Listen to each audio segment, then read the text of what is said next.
Hello there. Welcome to Just the Discs. We talk about Blu-rays here. Today we are returning to familiar classic film territory with a couple releases from the always solid Warner Archive. And today I'm going to use that as sort of a springboard to talking about a couple directors I like. Fred Zinnemann and Anthony Mann. We'll start with the Zinnemann. So this is the film The Nun's Story, and it is from 1959. Stars Audrey Hepburn, Peter Finch, Dean Jagger has a decent-sized part. It is really an epic. I want to say it's like 149 minutes, so it's like, over 2.5 hours long, and it is, based on a novel. It is based on the novel by, I guess it was a popular novel in 1956 by Catherine Homey, and it tells the story, no pun, the life of Sister Luke, played by Audrey Hepburn, and she is a young woman who decides to enter a convent and makes many sacrifices required by that choice. And apparently this is a pretty faithful adaptation of that novel, based on the life of a Belgian nun named Marie-Louise Habet. It's got some scope to it in terms of some of the latter portions of the film were shot on location in the Belgian Congo, and that's where we start to meet Peter Finch, who's a sort of a cynical doctor, but a guy that the Audrey Hepburn character connects with absolutely. But yeah, it's a tough one because it's almost like, it's going to sound like a weird comparison, but it's almost like Full Metal Jacket for nuns in terms of, like, you have this woman entering, I mean, it's very different, but just in terms of the idea of someone entering into a new career, if you will, or whatever, where there are lots of rules and there is a lot of opportunities to, find yourself rubbing up against the traditions and the expectations of your new position. So I guess it's a really broad way of saying it, but I watched the beginning of the movie, and Audrey Hepburn's character is leaving her home. Her father, played by Dean Jagger, is taking her to the convent. They're very teary. She says, this is what I want. And he's like, I just want you to be happy.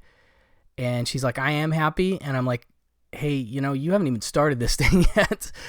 And, almost immediately there are some things that kind of show her that it's going to be tough. Like the one nun that she did know, Sister William, I think her name is, like right at the beginning, like there's phases of it where there's an initial phase and then you become a postulate for like a year or something.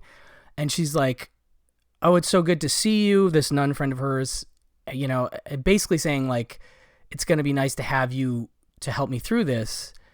And the nun says, well, just so you know, starting, as soon as you get into this thing, we won't be able to talk for your full like postulate year, outside of like, I guess, very specific things relating to their practice, like no outside conversation. We will not be able to talk about anything outside of like what you're doing that day or whatever. So like basically she won't have her as a friend, and right away you can tell she's just like, oh no, this is maybe going to be tricky. And it is, and she does have problems finding her way in this new world, and her expectations, she really wants to go to the Congo. That's like her big thing. to be a nurse there, but she doesn't get that right away. The first assignment she gets is at like a mental hospital, and she gets herself in all kinds of issues there, and eventually does find her way to the Congo because, like I said, this is an epic story. But, it's not necessarily uplifting, if I'm being honest. Powerful score by Franz Waxman. That definitely affects things. But yeah, it's one I remember from the Laserdisc days and being like, oh, this is a Fred Zinnemann I haven't seen, and an Audrey Hepburn I haven't seen. And just to give context, let's talk about Fred Zinnemann for a second. I mean, he's most known as the director of like High Noon, maybe, or From Here to Eternity, Day of the Jackal, if you want. But he also did A Man for All Seasons, Oklahoma. Those are some of his biggest ones, a really solid workman type director, but one that I feel like doesn't get talked about as much in terms of, just like, for instance, even Anthony Mann, which I'll talk about in the next movie, gets talked about way more as a director than Fred Zinnemann does, I think, at least these days. But also to give context of where this lies in his career, I mean, he's doing a lot of films starting way back in, like, the 30s. I mean, well, wait, is he directing these in the 30s, or is he just sort of, yeah, like, he's doing some films back in the 30s, coming on up to something like Act of Violence, which is getting a Blu-ray from Warner Archive this month, I think, with Van Heflin and Robert Ryan and Janet Leigh and Mary Astor. I'll talk about that one more when it comes out, but that's 1948, right? And then it isn't until 1952 that he does High Noon, which is obviously a big, big film for him, a big one for Gary Cooper. And then a couple years later the next year, in 53, he does From Here to Eternity, which is obviously a classic, and this, landmark film, a romance film with Burt Lancaster, Monty Clift, Deborah Carr, Donna Reed, Frank Sinatra, just an all-star cast. And then he does Oklahoma in 55, something called A Hatful of Rain in 57, and then Nun's Story in 59. And he follows that with one of my favorites of his films, actually, and that's The Sundowners in 1960 with Robert Mitchum. And I think Deborah Carr is in that as well, as Peter Ustinov and Glynis Johns. That's a really cool sort of Australian outback western-y thing. But anyway, then after that we have Behold a Pale Horse in 64, Man for All Seasons in 66, Day of the Jackal jumps forward into 73, and then Julia in 77, and his last film, 5 Days, One Summer, 1982. So it's I want to say it's like in the back half of his career, but like it's when he's really hitting, like High Noon is only, 7 years before, and From Here to Eternity is only 6. So he's definitely at a certain height point when he's making this film. And I think it's a successful film. But then let's talk about Audrey Hepburn. Now, she is doing lots of stuff around the time he's successful, and by that I mean Zinnemann. Like 1953 is Roman Holiday, and that's, I think, pretty well seen as her big breakout movie, right? And then she follows that with Sabrina, and in 54, and War and Peace in 56. Funny Face in 57, and she does Love in the Afternoon, Billy Wilder, with Gary Cooper in 57. And then this is 59. So she has yet to do Breakfast at Tiffany's, which is in 61, The Children's Hour, also 61, and Charade in 63. My Fair Lady. She's got a lot of road left to go. In fact, one of my favorites, Two for the Road, isn't until 67. So she's doing a lot of interesting work around this time. Like, she's actually got a ways to go, and this is kind of in the middle of her successful run. But yeah, I just find it a fascinating film that is, I think, a bit forgotten on some level. It's a great performance, but it is one of those that made me anxious watching it because I was like, here's a person who's decided on something and they may not fully realize what they've gotten themselves in for. And it's hard to see Audrey Hepburn put through hardships. Like, she's just one of those actors that you want to see. If she does have hardships, you want to see some victories. And I won't spoil the film. It doesn't necessarily go the way of victory, we'll say, by the end. Especially, it's a powerful ending for sure. But so anyway, that's Nun's story, right? And this, I don't think, has any extra features. It has the original trailer, but that's it. Widescreen. This is 185. Great looking transfer. That's one of the things I always say is almost a given with Warner Archive at this point. So if you're a fan of Audrey Hepburn, you want to see her in an epic story, a performance where she's really given something to chew on, and it's like an epic spanning, story. This might be for you. That's Nun's story. And then in terms of the Anthony Mann, we have this film called Devil's Doorway from 1950, starring Robert Taylor, Lewis Calhern, Marshall Thompson. And this one is interesting, and I'll get into all the context of where it falls with Anthony Mann in a minute. But the basic idea, well, I'm curious how they put it in the back. Shoshone tribesman and Civil War hero Lance Poole, Robert Taylor. So he's playing a Native American character, as I understand it. Returns home with a Congressional Medal of Honor on his chest and a saddlebag full of dreams about prospering as a cattleman on his family's land, but Native Americans have no citizenship, no property rights. The courts, despite the efforts of Lane's attorney, Paula Raymond, offer no remedy.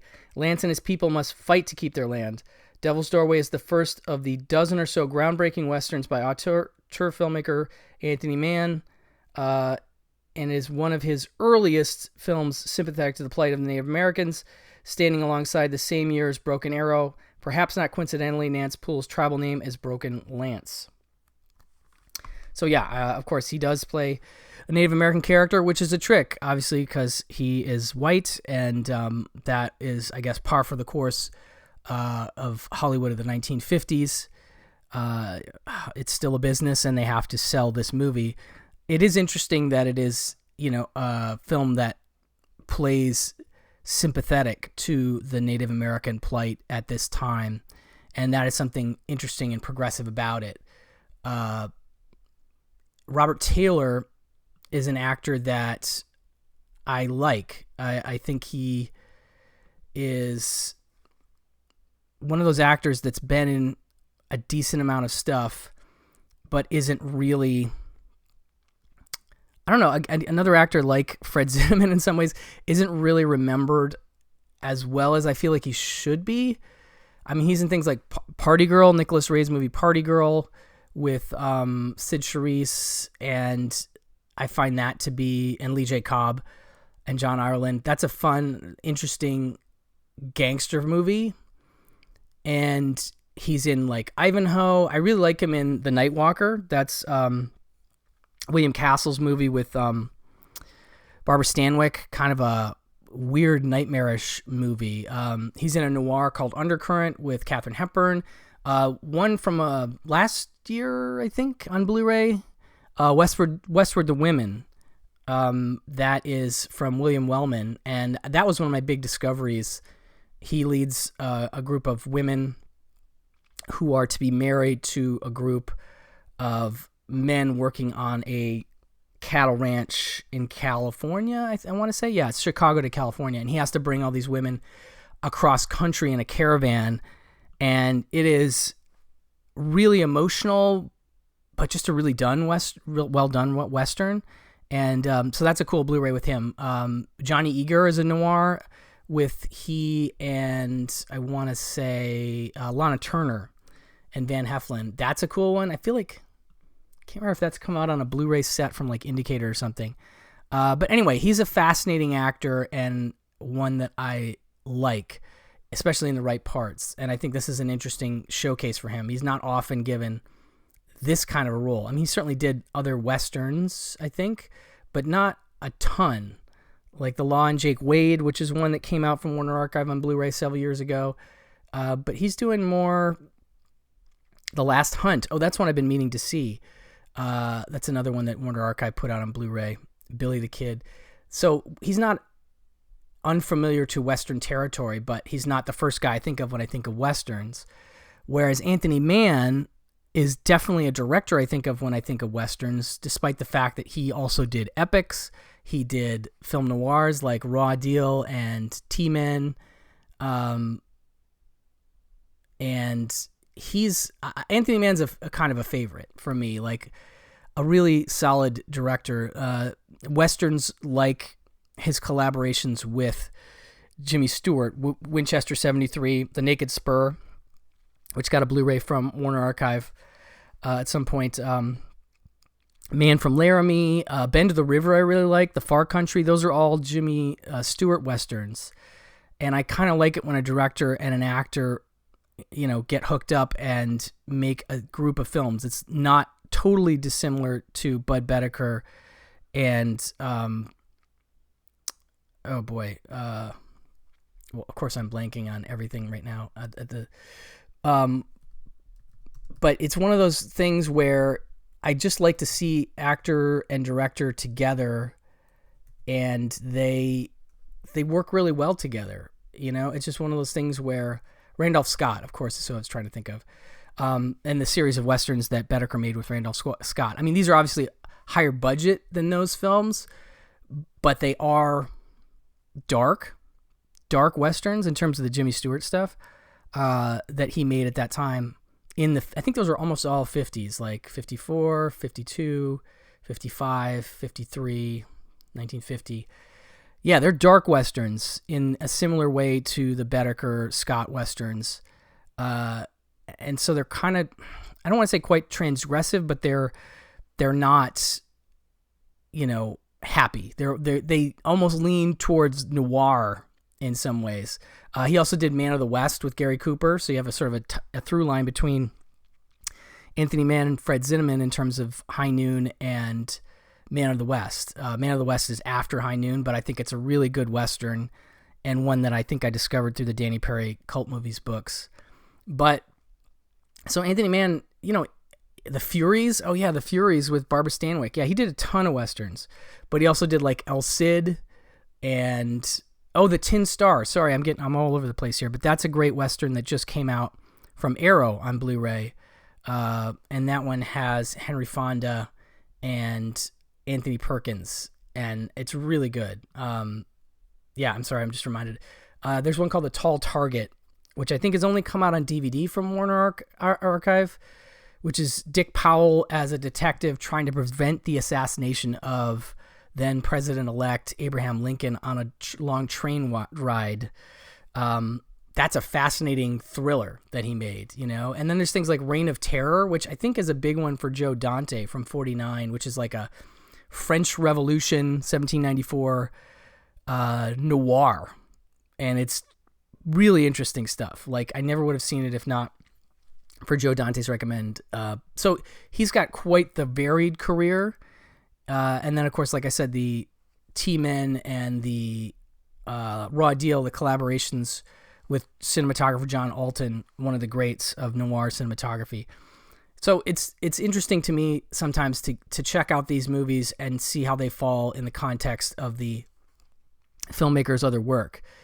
So yeah, this is a Western. If you're a fan of Anthony Mann Westerns, this one's a little different in some ways and has a different star, but definitely worth a look.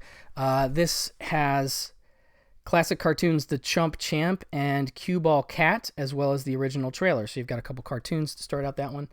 But, interesting stuff for fans of Zinnemann and Audrey Hepburn and Robert Taylor and Anthony Mann from Warner Archive.